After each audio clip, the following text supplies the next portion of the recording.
Θα σας δείξω τώρα πώς ανεβάζουμε βιντεάκια στο YouTube. Έχω ανοίξει ήδη έναν browser, συγκεκριμένα άνοιξα τον Google Chrome. Από εδώ θα πάω στην διεύθυνση youtube.com. Είμαι ήδη συνδεδεμένος ως χρήστης στο YouTube, δηλαδή έχω κάνει registration. Πάμε λοιπόν τώρα στη διαδικασία όπου θέλουμε να ανεβάσουμε ένα βίντεο. Πάμε λοιπόν τα βίντεο σας. Αυτό είναι αριστερά εδώ. Θα μου εμφανίσει την ιστοσελίδα studioyoutube.com όπου φαίνονται τα βίντεο που έχω αναβάσει στο κανάλι μου. Ασύμπτωτες, ολοκληρώματα, μαθηματικά λοιπόν τρίτης λυκείου και όχι μόνο. Playlist δεν έχω κάνει. Για να παίζει το ένα βίντεο μετά το άλλο θα μπορούσα βέβαια να κάνω. Από εκεί και πέρα λοιπόν για να ανεβάσουμε το βίντεο υπάρχουν διάφοροι τρόποι. Ένας πολύ καλός τρόπος είναι αυτός εδώ. Να πάμε λοιπόν πάνω δεξιά δημιουργία. Να επιλέξουμε μεταφόρτωση βίντεο. Ανοίγει το πλαίσιο διαλόγου αυτό εδώ, μεταφόρτωση βίντεο, επιλογή αρχείων. Ας επιλέξω λοιπόν ένα βίντεο το οποίο έχει τίτλο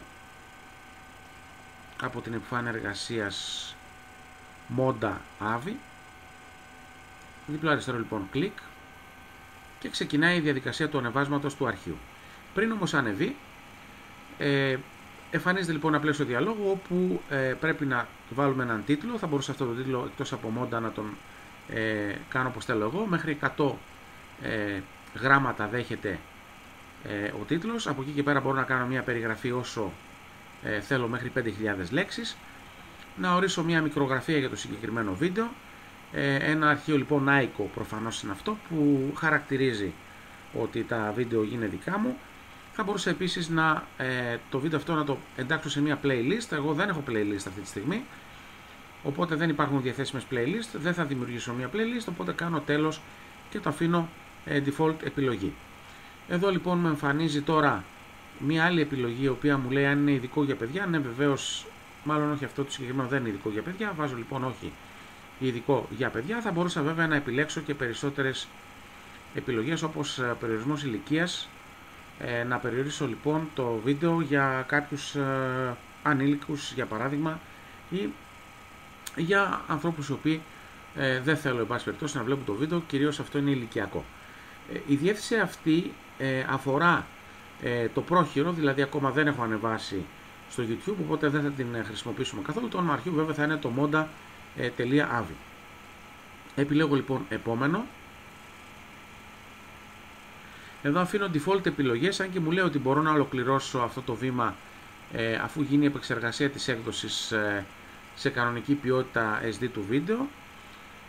Μπορούμε λοιπόν να το, αφού μάλλον είναι επιλεγμένο, δεν έχω επιλέξει να βάλω τελική οθόνη, δηλαδή το κλείσιμο του βίντεο, και δεν θα το κάνω αυτή τη στιγμή, που θα μπορούσα όμως να το κάνω. Πάμε λοιπόν τώρα στο επόμενο. Και από εκεί και πέρα τώρα το πλαίσιο διαλόγου που εμφανίζεται είναι αν το θέλω απόρριτο. Απόρριτο σημαίνει ότι δεν μπορεί να το δει κανείς εκτός από εμένα και εξουδετημένα άτομα από μένα. Μη καταχωρημένο ή μη καταχωρισμένο, όπως λέει εδώ πέρα, σημαίνει ότι το βίντεο το συγκεκριμένο έχει το εξής θεματάκι, ότι το βλέπουν μόνο αυτοί οι οποίοι έχουν το link και το δημόσιο το βλέπουν όλοι.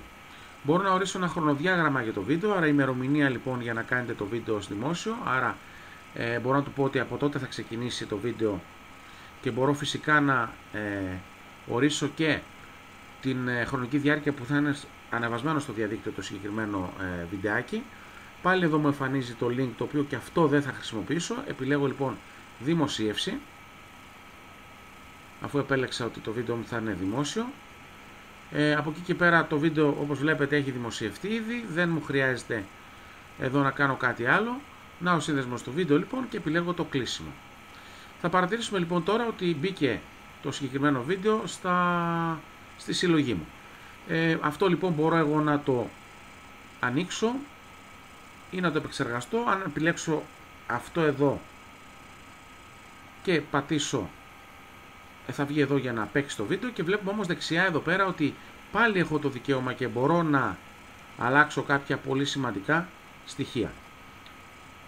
Άρα εδώ λοιπόν έχει πάρα πολλά στοιχεία για το βίντεο. Όπως βλέπετε λοιπόν, μπορώ να αλλάξω την περιγραφή, μπορώ να αλλάξω τον τίτλο, τη μικρογραφία, μπορώ να δημιουργήσω ακόμα και από εδώ μια playlist, μπορώ να αλλάξω αν είναι ειδικό ή δεν είναι ειδικό για παιδιά.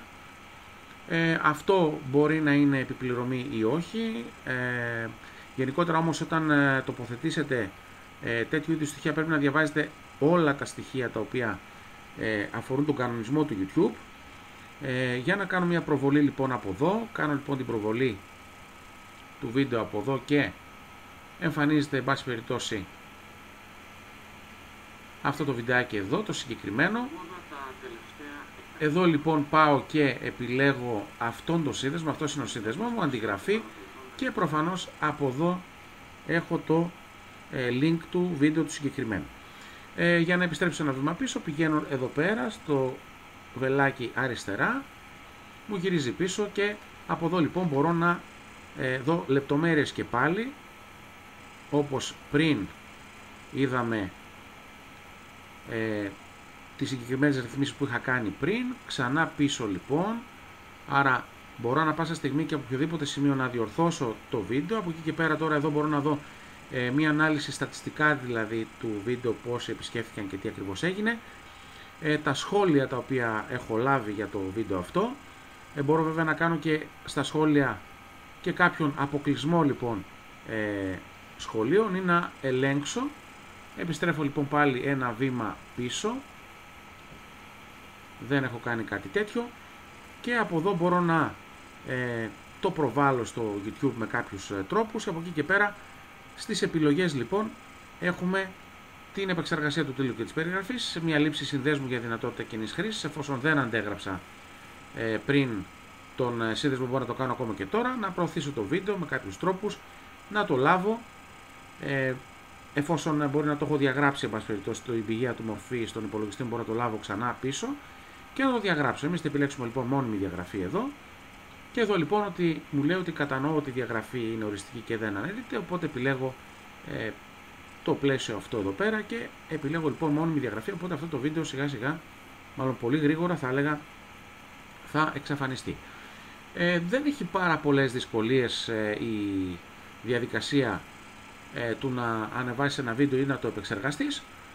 Νομίζω τα πράγματα είναι απλά, οπότε καλή επιτυχία στο έργο σας.